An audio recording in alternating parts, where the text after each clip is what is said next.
Hello! Magandang gabi po mula dito sa Cherry Hill, New Jersey. Today is Friday, 7:30 ng gabi, November 7. So, magkukwento lang ako tungkol sa nangyari sa akin sa araw na to. Sa mga hindi pa nakakalam, isa po akong nurse. Kasalukuyan po ako na Assistant Director of Nursing sa isang facility, no? Hindi ko pwedeng sabihin ng facility kasi meron tayo yung tinatawag na Privacy Act. Anyway, so bilang Assistant Director of Nursing, napakadami mong responsibility kasi hindi lang yung mga pasyente na 170 ang hawak mo, ganun din ang mga unit managers, ganun din yung mga supervisors, yung mga nurses, yung mga certified nurse assistant, basta lahat sa nursing. And then also bilang Assistant Director of Nursing, trabaho ko rin ang education part ng building. So, pati yung mga other departments, gaya ng housekeeping department, kitchen, yung ibang departments, yung education na part, kasi kinakailangan laging may education yan. So, pinag-uusapan tungkol sa turuan tungkol sa abuse, turuan sa about customer service, maraming mga topics na itinuturo sa ibang mga departments na kahit nurse ka, bilang Assistant Director of Nursing, hawak mo pa rin yung ibang departments. So anyway, pag-usapan natin today ang prejudice pag ang isang nurse ay isang Pilipina.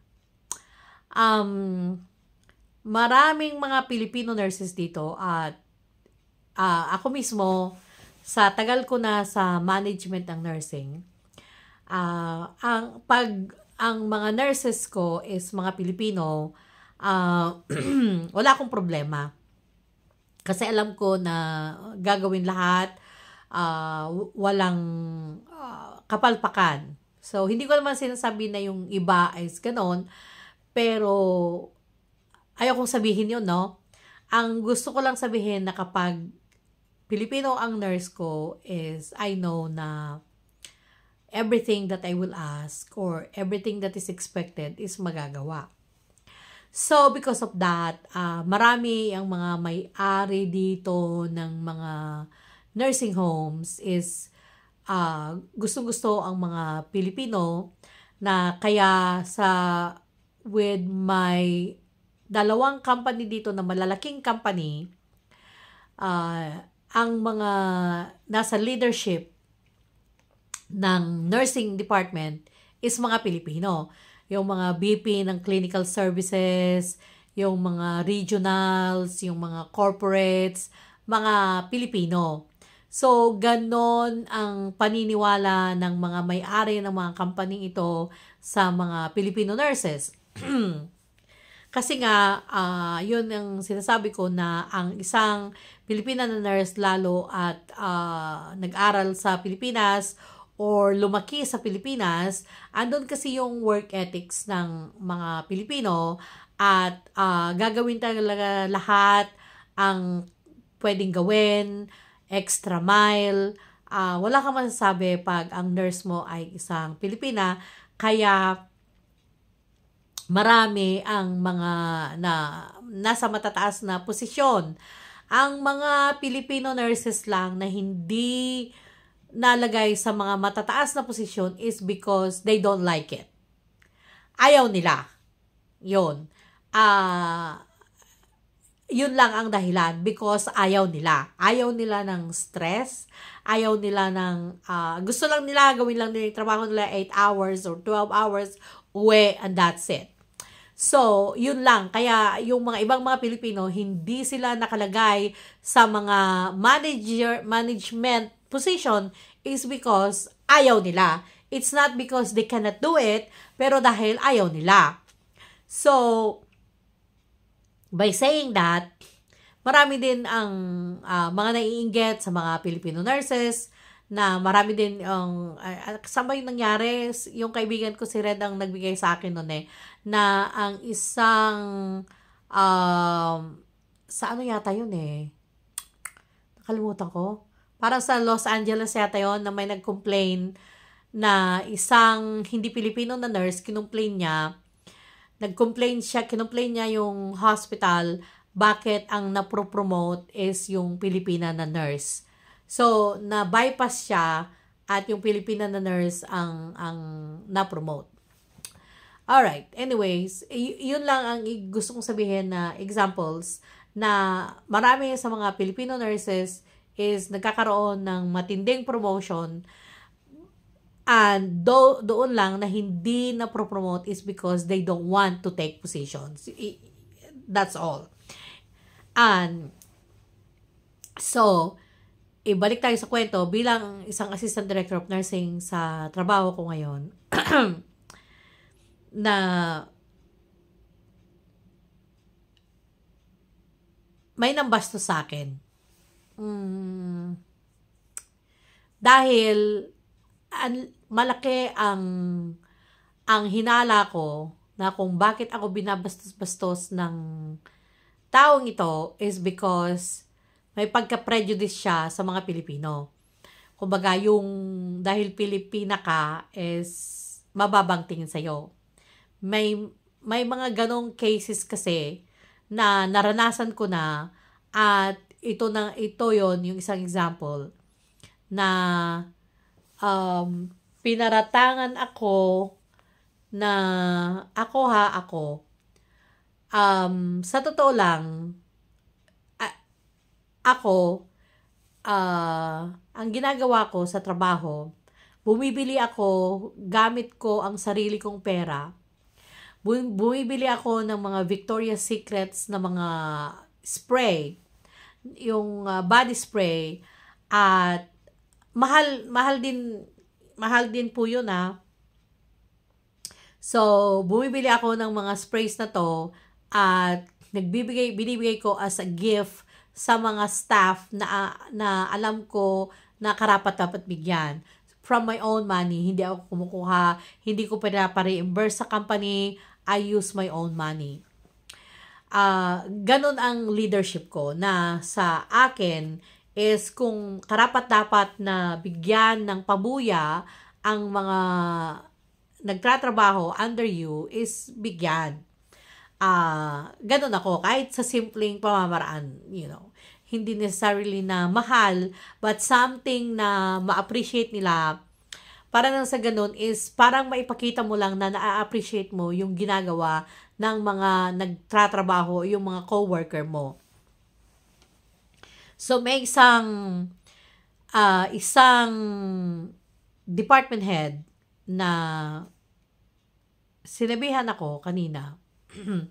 At nandun yung boss ko galing sa corporate. Ito na yung pinakamataas na boss sa ladder ng mga boss ng nursing sa company namin. So, corporate siya, no? Andun siya, Pilipina siya kasi. So, may dala siyang pagkain para sa akin. Meron siyang dalang carbonara, kung ano-ano yung dala para sa akin. So, kumakain ako. And then, biglang dumating itong puti na department head. Sinabihan ako sa harapan ng boss ko na, bakit mo kinuha yung tubig ko doon sa refrigerator?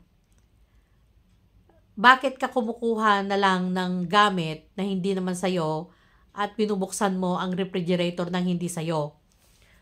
It's like, nasyak ako. Like, what? Yung pagsasabihin niya ng ganon. Samantalang ako ang nagbibigay. Sa totoo lang, nagpapakain din ako sa mga staff Lalo pag short staff, kulang sa CNAs, ganon. So, ang ginagawa ko, nag-order ako ng lunch, nagpapakain ako sa mga staff. Kung may pa-meeting ako, nagdadala ako ng food, ganon. Yung, hindi kasi ako madamot, yung hindi ko iniisip na, sayang naman yung perang ipapakain ko, akin na lang. No, hindi po ako ganon na isang boss. Like, pakakainin ko ang staff ko. So, for someone, para sa isang tao, nasasabihin ako ng ganon, na kumukuha ako ng tubig niya na hindi ko pinapaalam, so, ginawa niya akong magnanakaw sa harapan ng aking boss. Okay. So now, kung bakit ko to sasabihin sa inyo is that I want you to learn, gusto kong matuto kayo ng lesson sa bagay na to. Pag kayo ay pagbintangan na ganon sa inyong trabaho or anuman ang pagbibintang, para sa akin kasi, paratangan mo na ako sa lahat ng bagay. Sabihin mo ng isa akong isa akong bobo, isa akong tanga, isa akong walang alam sa ginagawa ko. Sabihin mo ng kahit ano pa ang sabihin mo about me, pero kung yung sabihin mo na magnanakaw ako, hindi pwede. Talagang hindi pwede. So, sa harapan ng boss ko, sinabihan niya ako ng ganon. Buti na lang talaga dahil kilala ako ng boss ko. Yung bang malapit kami sa isa't isa kasi nga dinadalhan pa niya ako ng pagkain, ganon. Otherwise, kung hindi ganon at Pilipina siya, kung hindi siya na ganon yung relationship namin ng boss ko, siguro right there and then, finire na ako. Kasi yung accusation kasi ng katrabaho ko na yun na gano'n, na pinalabas niya na isa akong magnanakaw, na pumupunta ako sa office na may office at kumukuha ng tubig ng may tubig sa refrigerator ng may refrigerator. Which is not true. Kasi ang nangyari that time, pumunta ako sa isang management, isa na namang isang department head, at tinanong ko kung may tubig ba siya kasi sabi ko, nakalimutan kong magdala ng tubig. So sabi niya, ay wala akong tubig pero meron akong vitamin water. Sabi niya ng ganon.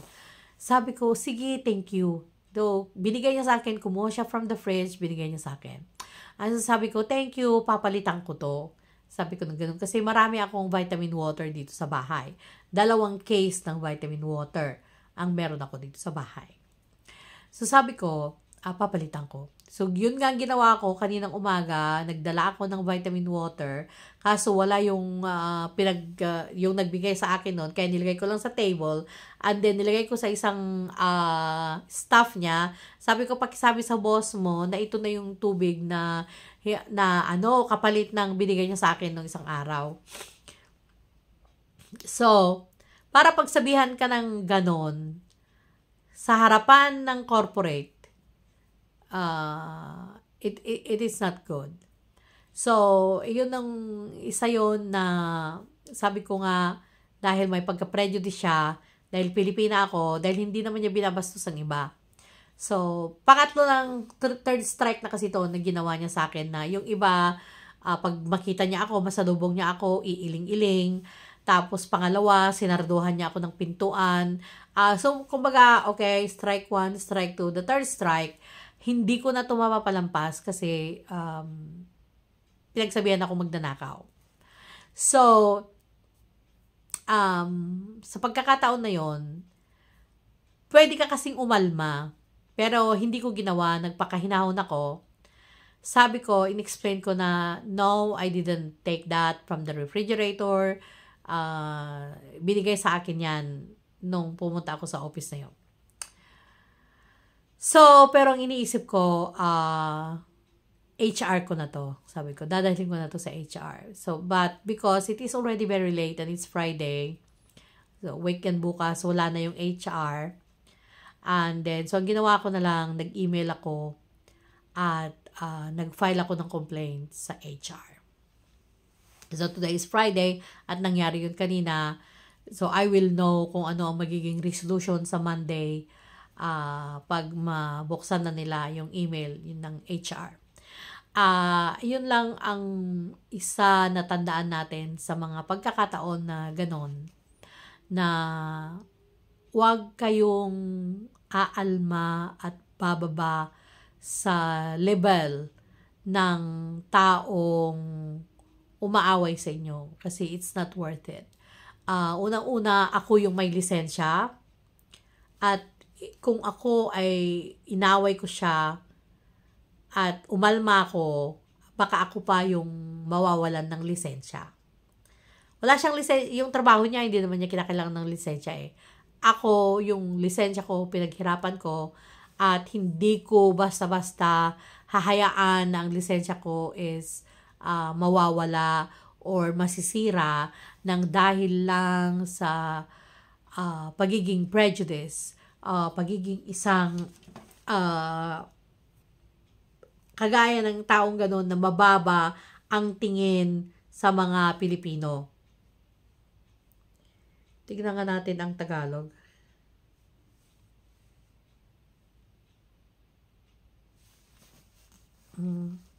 No, I don't know. Yung hindi matuwid na palagay, yun. Hindi matuwid na palagay. Yeah, it's hard pagtatangi. Parang mahirap itagalog ang prejudice. Kumbaga, ang ibig sabihin, ang prejudice, isang example niyan is kapag Pilipino, mababa ng tingin sa'yo. Yung bang ganon. So, at yun nga ang napansin ko sa katrabaho ko na yun. At sa mga bagay na ganon, pag maranasan nyo yun, huwag nyong ibaba ang inyong level kasi yung mga taong may mga ganon is mababa yung kanilang level, mababa yung kanilang intelligence. Dahil kung malawak ang intelligence nila, hindi sila magiging mag-aasta ng ganon. They will not act like that. No? So, the best na gawin mo sa situation na yon is kumalma ka. Wag mong hayaan na mabaliktad ang sitwasyon na ikaw yung magiging kontrabida, no? Kumbaga, huwag mong hayaan na ikaw na yung nagiging ikaw na yung offensive. So, yun, nanahimik ako, tumigil lang ako. Pero pagdating ko dito sa bahay, nag-email ako sa HR at nag-complain ako, nag-file ako ng formal complaint.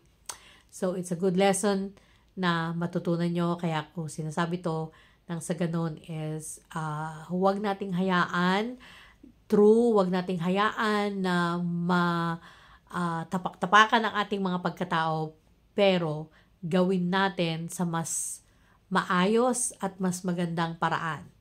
Right? Thank you.